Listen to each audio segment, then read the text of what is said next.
واحد من كبار لاعبي نادي الزمالك وقع عقدا مع النادي الاهلي مده 3 سنوات، وسيتم ارجاء هذا العقد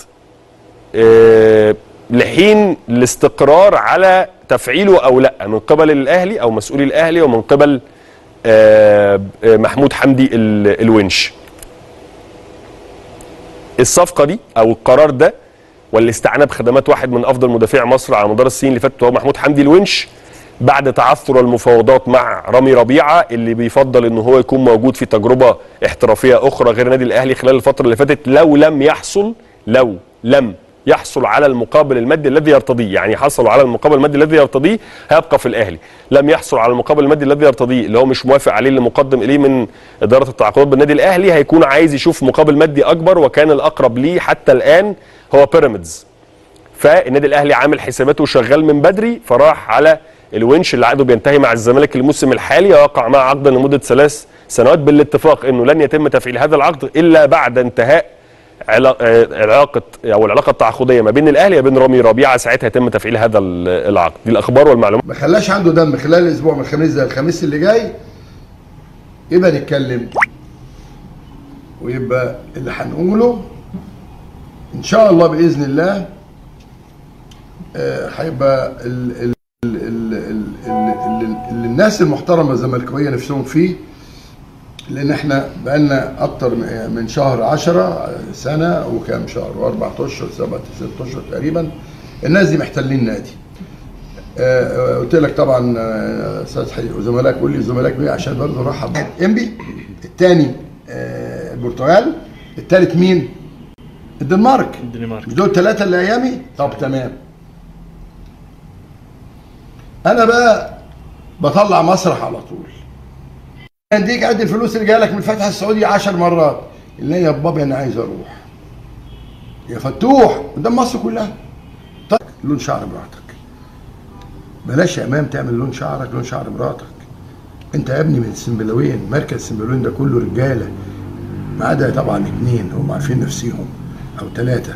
عيب انك تعمل البتاع والروج والقرف ده. انت يا ابني راجل، انت مش موديل. وانا بقول النهارده كان بيكلمني يا اخويا المستشار تمام. طيب عندك باتشيك ومشلاك ومتلاك وايه ده كله ده خلاص. طيب ابن شرقي كان قدامكم، ابن شرقي صاحب امير. هقول لك ازاي زيزو جه صاحب امير جدا جدا، كان نفسه يجي زي الساسي. خلاص الساسي قال لك ايه؟ انا كل يوم قاعدين مع واد اسمه عبد الله ابراهيم عبد الله، واد عبيط تمام. مين ابراهيم عبد الله؟ على الطلاق من بيتي مليء عضويه في الزمالك اللي مسكينه مش عارف ايه عشان اخوه متجوز بنت احمد سليمان. هي دي العزب. هو في واحد يبقى عنده عزب ويدفع 200 مليون تاني؟ بقول اهو بتحدى 200 مليون جنيه مرتضى متبرع بيهم للنادي. واحد يقول له طب وبلدك اولى، روح شوف انا عامل ايه في بلدي، روح شوفوا. شوف روحوا استاد مرتضى ومركز شباب مرتضى ومستشفى كل ده روحوا شوفوا خلاص. لكن انا بعتبر نادي الزمالك عندي ديني وطني مصر، نادي الزمالك دول ورا بعض كده ترتيب خلاص. طيب جاب كام لعيب؟ واد اسمه ياسر ده وراح مشوه، ومش عارف مين مشوه، وواد قصع كده مشوه. مين دول؟